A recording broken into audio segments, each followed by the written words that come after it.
With the Chainsaw Man anime ending around a month ago and it being a popular topic as of late because of that, I wanted to go over one of the most loved characters in the franchise, that obviously being Makima.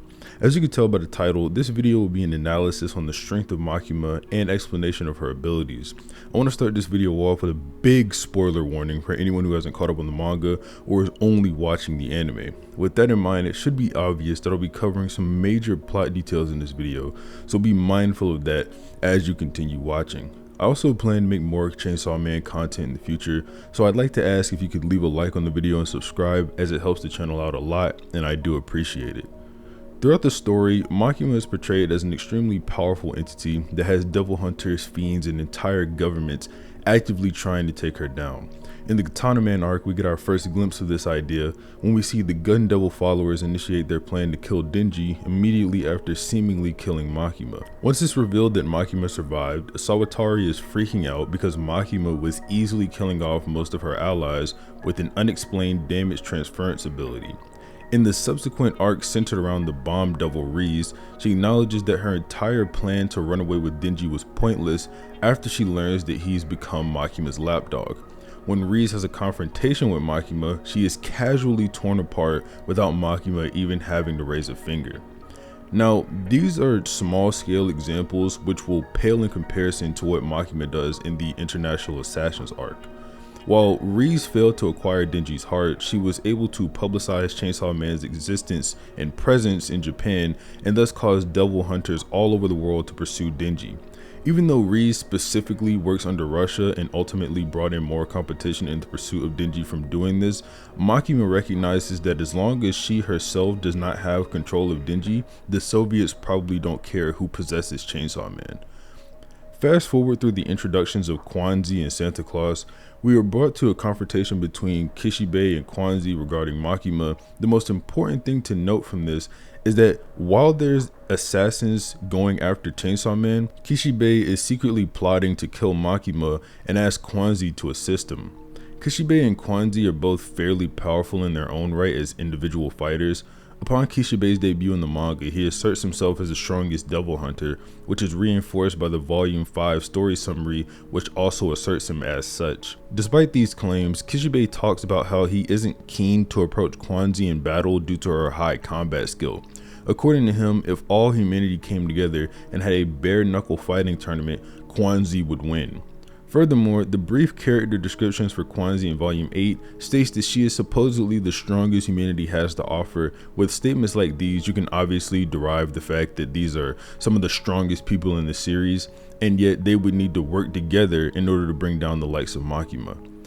Kwanzi does not accept Kishibe's proposition, and before we see the face-off between Kwanzi and Makima, Santa Claus creates a contract with the Hell Devil, which brings Denji and co. to Hell, obviously.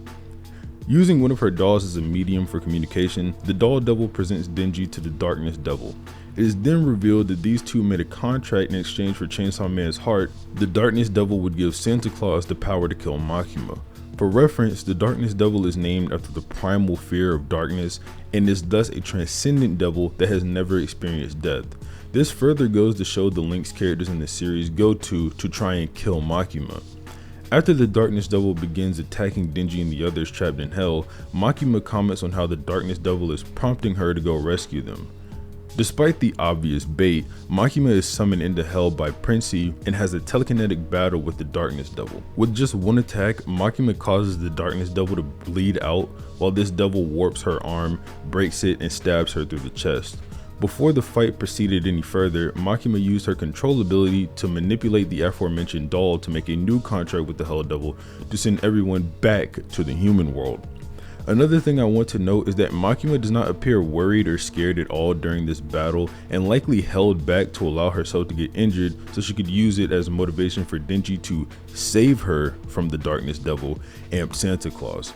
After Santa Claus is defeated, Makima finally has her standoff with Kwanzi, who immediately surrenders and tries to negotiate so her women can survive at the very least. Makima of course ignores this and kills them all anyway, and while you can say Kwanzi's not trying doesn't make this too impressive of a showing, the fact that she knew there wasn't much of a chance of beating Makima to begin with still showcases the gap between these two. Following this, we're brought to the Gun Devil arc, where a lot of information on Makima's motivations, characters, and identity are given to us flat out. As you read this series, it's very likely that you get this idea that the Gun Devil is public enemy number one for everyone around the world. The Gun Devil's first assault on humanity was so devastating that the fear of devils in general skyrocketed, and the gun control laws in every nation were strengthened in an attempt to weaken it by any extent. Aki's whole character arc is centered around getting vengeance on the Gun Devil. Makima uses the Gun Devil's status as a bargaining tool to manipulate Denji, and like Kishibe says, just about every devil hunter dreams of killing the Gun Devil. This entity is established as a polarizing final boss type figure that helps drive many plot points, so it may have been a major surprise to see the President of the United States create a contract with this devil where in exchange for 1 year of lifespans of the American people, the Gun Devil would kill Makima, who is revealed to be the Control Devil in this same scene. Despite the build-up, most of Makima's fight with the Gun Devil is done off-panel, so we don't know the exact interactions regarding how much damage she took or how long this battle was. We do know for sure that Makima did die at least once, that is shown on panel, and Makima did enough damage to the Gun Devil that it was forced to take over Aki's body in order to survive. After Denji defeats and kills the Gun Fiend, Makima essentially tells Denji that in order to break the contract Pochita made with Denji, which entailed that he would get Pochita's heart in exchange for living a normal life, she made his life a lot happier to then destroy all of this happiness right before his eyes. Ultimately, this would scar Denji to the point that he could never bounce back from this, and she would kill anyone who would come close to Denji in the future. I don't want to dive into Makima's motivations and goals too much here, but I'm bringing this up because going off of this, I think it's very possible that Makima held back against the Gun Devil. The obvious implications from Makima's speech here is that Denji's life so far has been in the palm of her hands, and she's pulled strings to ensure certain good things would happen to him along with certain bad things. The bad things would of course include having Denji fight to kill the Gun Fiend. I will say this is a bit more speculatory since, like I mentioned, we don't see how most of this fight goes, so it's also possible that this was just a high difficulty fight for Makima and she was barely able to pull this off. The last fights Makima has in the series are two different battles with Chainsaw Man. In the first bout, Makima jumps the Chainsaw Man in his true form with reincarnations of the weapon and 4 horsemen devils that Chainsaw Man had fought previously. Despite having all this help, this fight doesn't exactly go in her favor at the beginning. To Makima's credit, her team does manage to land a combo on Chainsaw Man that launches him into space, but this doesn't do anything relevant. There's no relevant damage apparent here. Beyond this point, Makima's scheme to weaken Chainsaw Man by turning him into a worldwide hero as opposed to a symbol of fear takes effect, and because of that, she does have him beaten until Power makes a contract with Denji and gets him away from her. While their second battle is arguably the most important battle in the entire franchise at this point, at least from a narrative standpoint, this isn't too important when scaling Makima since she's defeated and outsmarted by a Denji that should be way weaker than the Chainsaw Man she was shown fighting previously. What is interesting is how Denji has to go about permanently defeating Makima, which leads into a long conversation about her abilities. I've covered everything relevant for her strength, so I'll spend the remainder of the video explaining her arsenal of powers to the best of my ability. I do want to preface this portion by saying that a lot of Makima's abilities have very little to no explanation in the manga, so we don't know the exact mechanics for everything we see from her, so keep that in mind going forward. But without further ado, I want to talk about the abilities that directly belong to Makima and aren't byproducts of her controlling ability. Makima being the Control Devil means she of course has the ability to make contracts like every other devil. If you got this far into the video and somehow don't know what a contract is, I'll briefly explain what a contract is. A contract is an agreement between a devil and human where both parties do something for one another to have the opposite party do something for them. A long time ago, Makima made a contract with the Prime Minister of Japan, which entailed that in exchange for Makima to use the Chainsaw Man to create a better world, all attacks against her would be changed into appropriate illnesses and accidents among Japanese citizens. In other words, attacks that would kill or harm Makima could be transferred to a random citizen and ultimately be nullified. Denji gets past this contract by cannibalizing Makima in an act of love, unlike previous attempts on her life which were done for the sole intention of killing her. Like all devils, the control devil can reincarnate in the human world, and after it is killed in hell and soon after Makima's death, we see the control devil's reincarnation in the form of Nayuta. Like the name control devil implies, Makima has the power to control all beings she believes to be lesser to herself. The series doesn't elaborate on what Makima means by being lesser, but to some extent, this should include if she thinks she can beat a potential target in a fight or is stronger than that target. My basis for this is the fact that Makima thinks she'll be able to control Chainsaw Man if she defeats him in battle. There's a big debate on if this ability is passive or not, since Makima should view most characters in the series beneath her, and despite this power isn't automatically utilized on people like Kwanzi or Kishibe in their confrontations with her. Along with this, there's also the fact that Makima doesn't automatically spam this ability constantly, even though it would have made manipulating Denji a lot easier. With this in mind, I lean more towards the notion of this ability not being passive, but if there's some hidden reasoning for why these things happen, it'll probably be revealed whenever Nayuta starts using this ability.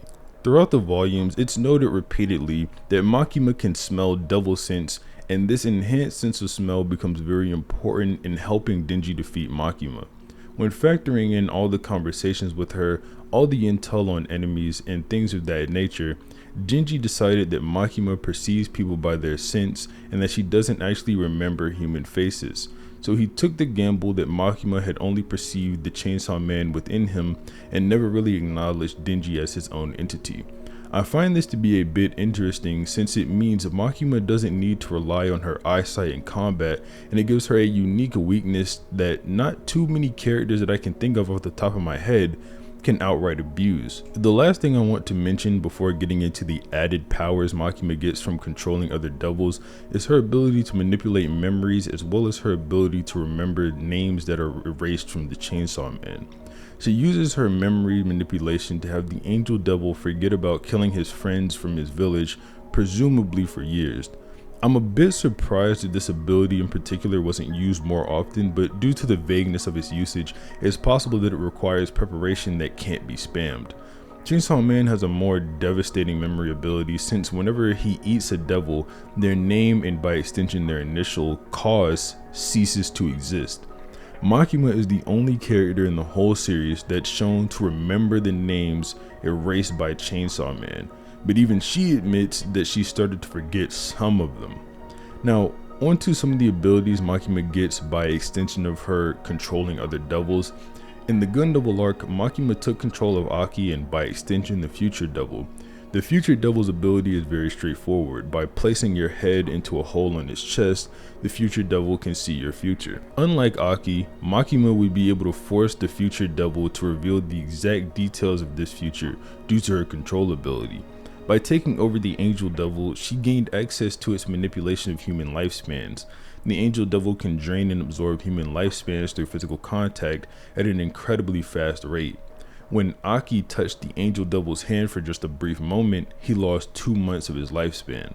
The Angel Devil can also use the absorbed lifespans to create various weapons. When Makima used this power against Chainsaw Man, she used 1,000 years to create a deadly spear that would have defeated the weakened Chainsaw Man had it not been for Power's interference. In the International Assassins arc, Makima has also been shown to control Princey the Spider Devil. The Spider Devil itself can serve as a medium for teleportation, as Makima uses Princey to summon herself into hell to protect Denji and Ko from the Darkness Devil and bring them back to Earth. It should be noted that Makima's control still worked on her despite Princey being in a different dimension. She also appears to have telepathic conversations with her despite this distance, and should likely have this range with other beings she controls as well. Beyond this, the Spider Devil can assume a spider-esque form and can even phase into the ground, which it notably used to try and launch a sneak attack on the Darkness Devil. Despite Sawatari unaliving herself in the Katana Man arc, Makima somehow still has control of her and by extension the Snake Devil.